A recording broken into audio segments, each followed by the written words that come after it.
President and told what a privilege to host you here. Thank you so much for coming. Very good to see you. I know you had a good meeting today. Very good. Okay, again. So, we're going to go in here.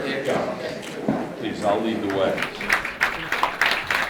Dear friends, 25 years ago, Mongolia stood at the crossroad to either gain our freedom or remain locked behind the stone wall. Mongolians thus joined the universal struggle for freedom, justice, human rights, and individual liberties, and we are prevailed. We had a peaceful revolution. It was a miracle. Although we had a disadvantaged location in terms of its proximity to the free world, and while the Soviet Union was still intact, our revolution did not break a single window, and not a single drop of blood was shed. I do believe in the power of freedom. The power of freedom is the mightiest force of history.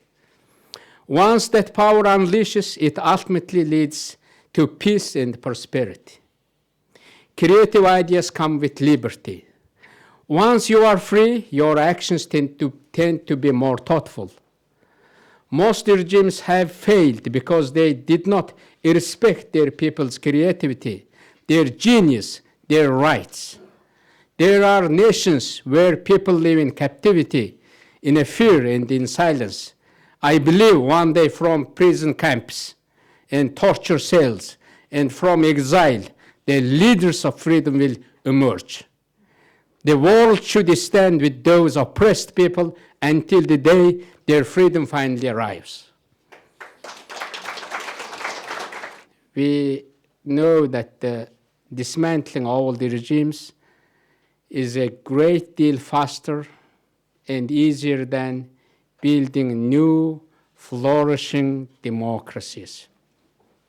Genghis Khan once said, "It was easier to conquer the world on the horseback than to dismount and govern."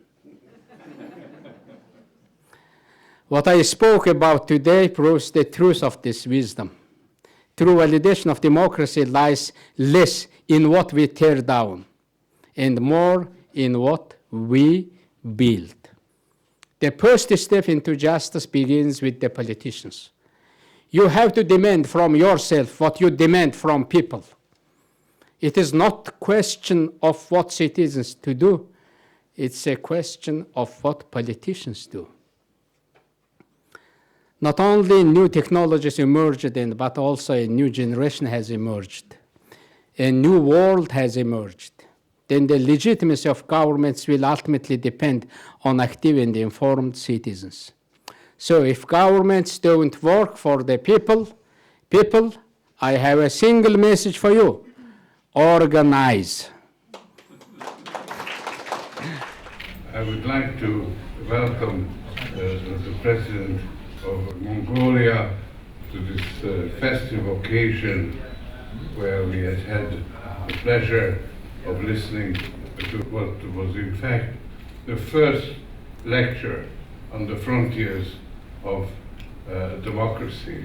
And we couldn't have chosen better than to have him deliver that lecture, because he is at the frontier and of democracy in Mongolia. His distinguished career in fighting for democracy, actually first as Prime Minister and then now as President, eminently qualifies him.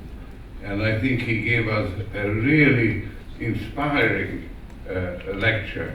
Thank you for inviting me, and I'm really humbled. I'm really grateful to be speaker at the frontier of democracy and to exchange our ideas and our experiences. I think, when you're born in the world, I think one of the beauty, of course, you have children and also you establish university. And you did already those things. And we would like to contribute for your cause. And thank you very much.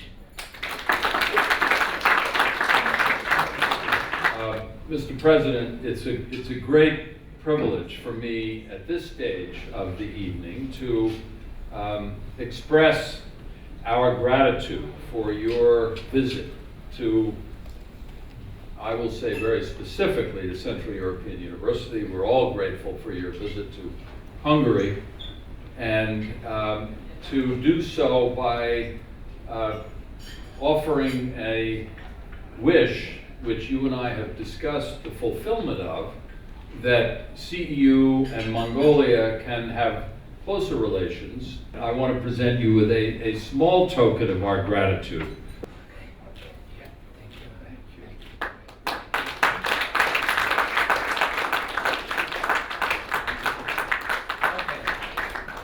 I have also a small gift for you.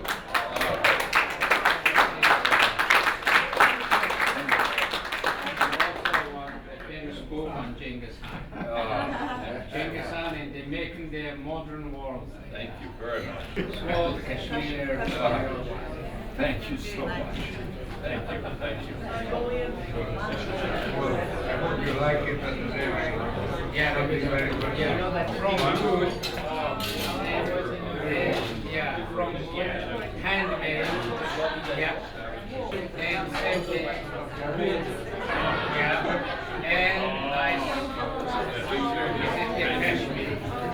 I think all of you are members of the faculty